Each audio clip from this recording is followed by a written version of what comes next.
Hello, everyone. So, a quick update. Your grades from Module 1 should now be complete. And please note that any feedback that I have given you is going to show up in the Module 1 discussion board. I'm trying to kind of interact with a handful of you at a time. And kind of give you some additional thoughts and feedbacks and points to consider and ideas to kind of chew on and digest. So, as we move into Module 2 this week, I want you to understand that the interaction between producers and consumers, which forms the backbone of our thinking for Module 2, absolutely fundamentally requires, as a prerequisite, the private or individual ownership of resources. And this private ownership of resources, land, labor, and capital, that forms the linchpin to a thriving and sustainable mixed market political system, or a hybrid political economic system that we mentioned, or that I mentioned last week.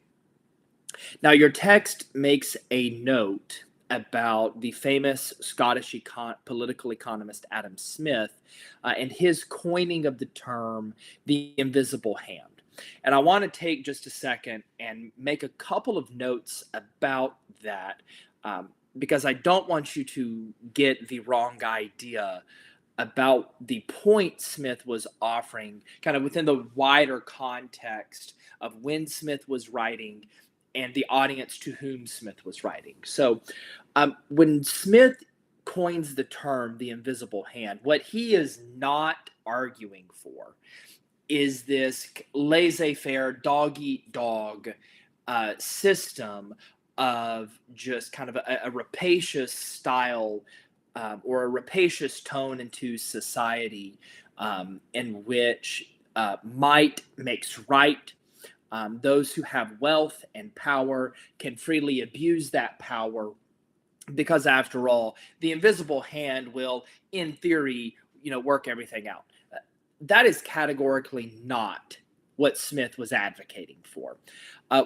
In fact, if you read Smith's work, what you will find is that Smith noted very carefully and with great distinction that in order for the invisible hand, a free enterprise, to function properly, there needed to be a thriving middle class that was able to save a portion of its wages, and at the same time, or rather concurrently with that, not be subjected to exploitation by the ruling class, by those with wealth and power, in the respective parliament or governing body.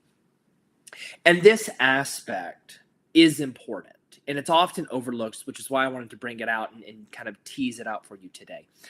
This aspect is important because this ethical theory of a just society where the rule of law prevails and applies across the board, and also extends opportunity and access in terms of equity as opposed to equality, that this concept, this idea, this crux of a just society is in fact presumed by Smith's economic theory that that has become associated with this term, the invisible hand. Now, you can read either Smith's work titled A Theory of Moral Sentiments, or you can read his most famous work, which is titled The Wealth of Nations, if you are interested in learning more about either of these topics.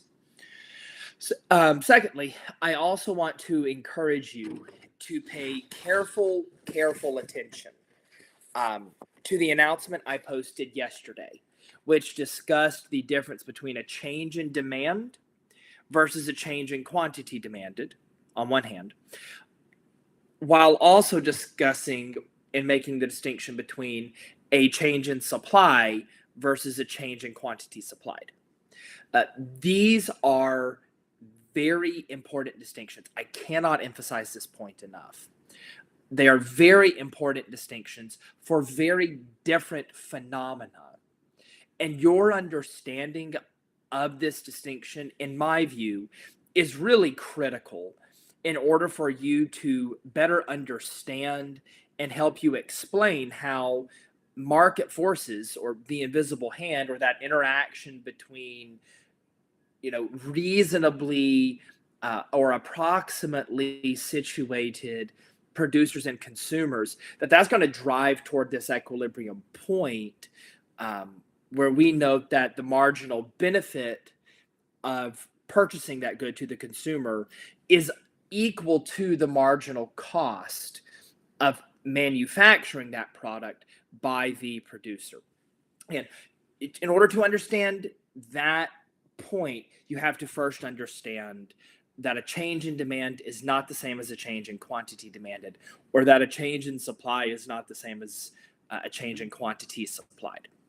The second thing that you will need to know, or rather that cascades from your knowledge about that distinction that I keep harping on, is to understand how price floors and price ceilings have unintended consequences. I don't particularly like that term.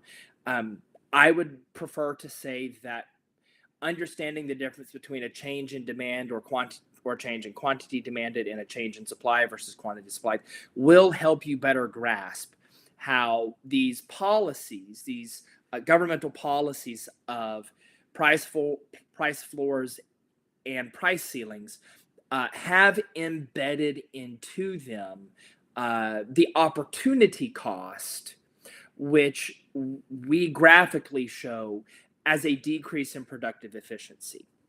Now, to that point, you have to keep in mind that productive efficiency, depending upon the type of society you want to organize, of course, may or may not be the result, or may not have the result that you want.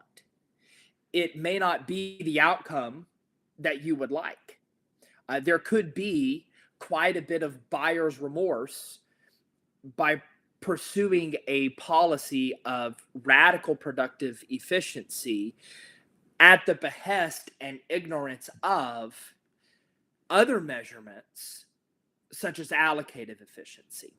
So just keep that in mind, that I don't know that I would necessarily say that price floors and price ceilings have unintended consequences, as much as I would say that they definitely come at the opportunity cost of decreasing productive efficiency in order to, debatably, arguably, increase allocative efficiency. But that's what the whole debate about those policies, it really centers around: should we pursue a more productively efficient outcome, or are there legitimate arguments to pursue a more allocatively efficient outcome? And the last thing that I wanted to discuss with you this week, and just kind of come and provide some perspective regarding, is to make sure that you understand that all of these terms and all of these ideas, they should be arcing to helping you build a clear understanding so that you can contrast the price mechanism, which we use in both a kind of a laissez-faire system, and also overwhelmingly use in a mixed market system, which we predominantly use here in the United States and in most of the developed and Western world. I want you to be able to use the price mechanism, or rather to contrast the price mechanism, as a method for resource allocation against other methods in other political economic systems or other aspects of a mixed market system.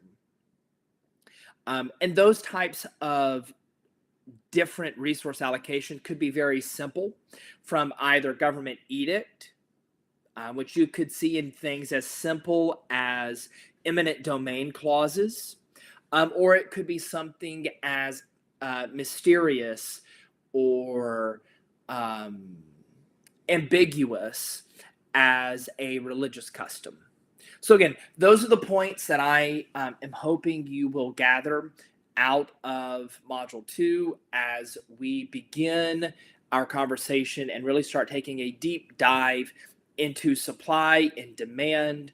We're going to look more into supply and demand in Module 3. So, again, this is not a module.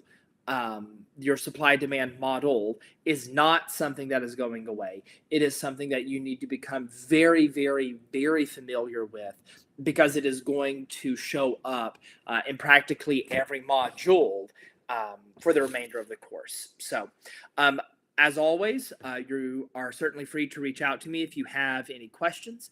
I also really encourage everyone to attend office hours on Saturday from 1 p.m. to 2 p.m. Arizona time. So I hope to see and meet and speak with all of you then. Anyway, have a great day. Bye-bye.